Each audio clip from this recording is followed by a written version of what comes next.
اسلام آباد high court میں 5 جج صاحبان کے خط کے آنے کے بعد کا نیا منظرنامہ کیا ہوگا؟ حکومت تو کہہ رہی ہے جی آئینی طور پہ اس میں کوئی قدغن نہیں ہے، ابھی کنسلٹیشن بھی ہے، جج صاحبان اس کو ریفیوز بھی کر سکتے ہیں، تو بڑے مراحل ہیں، تو پہلے ہی پریمپٹیو خط ان کو لگتا ہے۔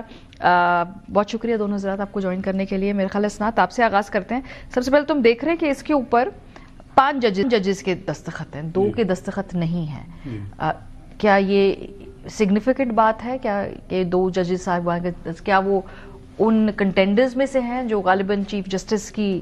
اس میں ہے دوڑ میں، اس وجہ سے بھی لگتا ہے کہ سائن نہیں ہے ان کے؟ میرا نہیں خیال ہے اس میں۔ اب جسٹس میاں گل حسن جو ہیں وہ تو ان 3 سینئر میں سے ہیں، جسٹس ارباب طاہر تو نہیں ہے ان سینیٹی میں،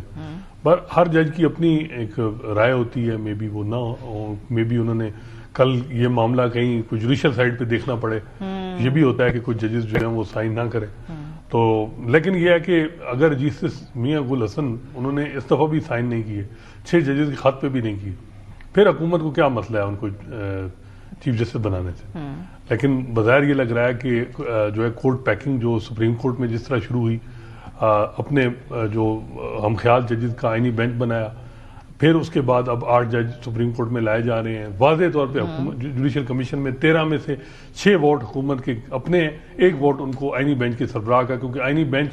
نے فل کورٹ کی مخالفت کی، سارے ججز کو آئینی بینچ بنانے کے حوالے سے انہوں نے مخالفت کی۔ جب اپنی باری آئی تو انہوں نے کہا کہ جی امین الدین خان صاحب کو آئینی بینچ کا سربراہ ہونا چاہیے۔ جب حکومت نے اس پہ ووٹنگ کرائی تو انہوں نے اپنے لیے ووٹ دیا، تو اب امین الدین خان صاحب اور حکومت جو ہے وہ ایک پیج پہ ہر معاملے میں نظر آتے ہیں۔ تو اسلام آباد ہائی کورٹ میں بھی کورٹ پیکنگ اس ہو رہی ہے کہ اپنے ہم خیال ججز جو ہیں وہ بڑھائے جائیں، اور اسلام آباد ہائی کورٹ کے چیف جسٹس عامر فاروق جن کے حوالے سے پی ٹی آئی کو بڑی شکایتیں ہیں، لیکن حکومت کو کوئی مسئلہ نہیں ہے، اب وہ بتایا جا رہا ہے کہ ان کو سپریم کورٹ بھیجے جا رہے ہیں۔ جب ان کی نامینیشن ہو چکی ہے، کہا گیا کہ جی جوڈیشل کمیشن کا اجلاس ہے، وہ سینئر موسٹ ہے، وہ کیوں کنسنٹ دے رہے ہیں کہ جی آپ لے آئیں اسلام آباد ہائی کورٹ؟ جب وہ جا رہے ہیں ان کو کیا یعنی اس چیز میں میرا خیال ہے کہ یہ سوال بھی اٹھنا چاہیے، اور ماضی میں بھی ہم نے کہا کہ ہوتا یہ تھا کہ کوئی جج کسی کی ریٹائرمنٹ ہوتی تھی تو وہ 2 مہینے پہلے اپنی اپوائنٹمنٹ کرنی چھوڑ دیتا تھا کہ جی میں ریٹائر ہو رہا ہوں۔ اب عامر فاروق صاحب سپریم کورٹ جا رہے ہیں، انہوں نے کیوں رضامندی دے رہے ہیں، یہ کنسنٹ دے رہے ہیں؟ اگر یہ چلے جاتے اس کے بعد جو چیف جسٹس آتا بے شک اور جج آ جاتے، تو یہ واضح طور پہ یہ چیزیں ہیں کہ کچھ شخصیات عدلیہ کے اندر اور حکومت اور پھر بار کا انڈیپینڈنٹ گروپ، ان کا ایک جو ہے وہ لیزان ہے، اور اس میں ہم دیکھتے ہیں کہ 26ویں ترمیم میں جو بھی منصوبہ انہوں نے بنایا وہ کامیاب رہا ہے۔ مسئلہ یہ آ رہا ہے کہ ایک طرف 26ویں ترمیم کے بینیفیشری ہیں، ایک طرف ایگریوڈ ہیں، اور بینیفیشریوں جو ہیں ان کو حکومت کی پوری آشیرواد حاصل ہے، اور اس طرح ہی نظام چل رہا ہے۔ صحیح، اس کا وزن کتنا ہے خاص طور پہ؟ کیونکہ جو پچھلا خط تھا تو اس کو تو حکومت نے بالکل ڈسکارڈ کر دیا، پھر ایک بڑا ہی جسے کہتے ہیں نا ہومیوپیتھک سا ایک وہاں پہ ہم نے دیکھا کہ رد عمل تھا۔ اس بار جو قانونی ماہرین کہتے ہیں یہ کہ نسبتاً آسان کام ہے، جو 6 ججز کا پہلے خط تھا اس کے مقابلے میں، اس میں صرف عدلیہ نے اپنے طور پہ فیصلہ کرنا ہے جی کہ بھئی ہم نے انورڈ اپنی جو مداخلت ہے اس کو روکنا ہے یا نہیں روکنا۔ تو پچھلے خط اور اس خط کے اندر اس پہ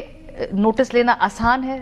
نسبت آسان تو اس پہ بھی تھا، اور اس میں بھی جو واقعات کا ذکر کیا گیا تھا وہ بڑے سیریس نوعیت کے واقعات تھے، ججز کو جو کام اس طرح نہیں کرنے دیا جا رہا تھا، مداخلت ہو رہی تھی،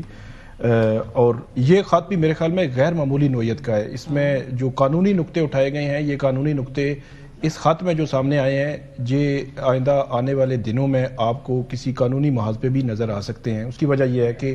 آرٹیکل جو 200 ہے اس میں حکومت نے خود پرپوز کی تھی 15 سپٹمبر کے اس ڈرافٹ میں یہ ترمیم تجویز کی تھی کہ جو سینیارٹی ہے وہ اس جو ایک ہائی کورٹ سے دوسری ہائی کورٹ جانے والے جج کی پہلی جو اس کی تعیناتی ہوگی وہاں سے شروع ہوگی۔ تو اگر آرٹیکل 200 میں یہ کلیئرٹی تھی تو یہ کیوں تجویز کر رہے تھے؟ تو اس لیے اسی طرح حلف کا معاملہ ہے، میننگ فل کنسلٹیشن کا ہے کہ تینوں چیف جسٹس سے جو صدر نے میننگ فل کنسلٹیشن کرنی ہے تو وہ اس میں ریزننگ ہونی چاہیے، وجوہات ہونی چاہیے، کیوں لا رہے ہیں، کیا وجہ ہے، کوئی وجہ نہیں، ریزن نہیں، پھر اس کو فراڈ بھی انہوں نے کہا۔ لیکن اس میں اب جو نیکسٹ سٹیپ جو خبر آ رہی ہے وہ یہ ہے کہ جو ججز ہیں انہوں نے چیف جسٹس یحییٰ فریدی ان سے ریکویسٹ کی ہے کہ ملاقات وہ کرنا چاہ رہے ہیں۔ آج کے لیے بھی یہ کہا گیا تھا میرے خیال میں کل بھی، لیکن ملاقات ہوئی نہیں ہے، وہ کسی وقت بھی ملاقات ہو سکتی ہے۔ اسلام آباد ہائی کورٹ کے ججز کی سیریس ریزرویشنز ہیں اس پہ، اس معاملے پہ۔ اور اب چیف جسٹس یحییٰ افریدی ان سے 2 ججز کی ملاقات ہوئی بھی تھی،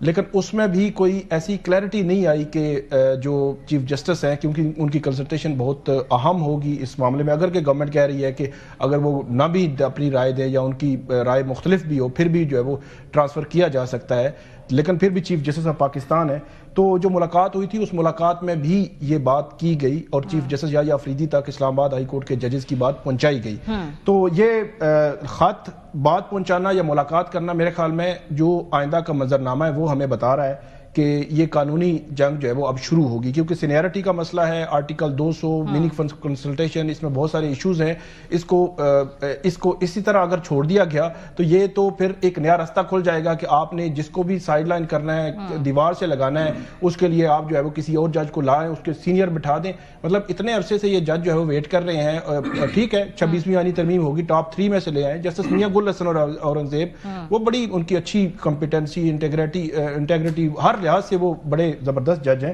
ان کو لا سکتے ہیں، انہوں نے پچھلے خط میں بھی شامل نہیں تھے، اس میں بھی نہیں ہے، تو اس کے باوجود بھی اگر گورنمنٹ نہیں کرتی اور باہر سے لاتی ہے تو میرے خیال میں یہ اس میں کوئی نیک نیتی والا عنصر تو کہیں بھی نہیں ہے۔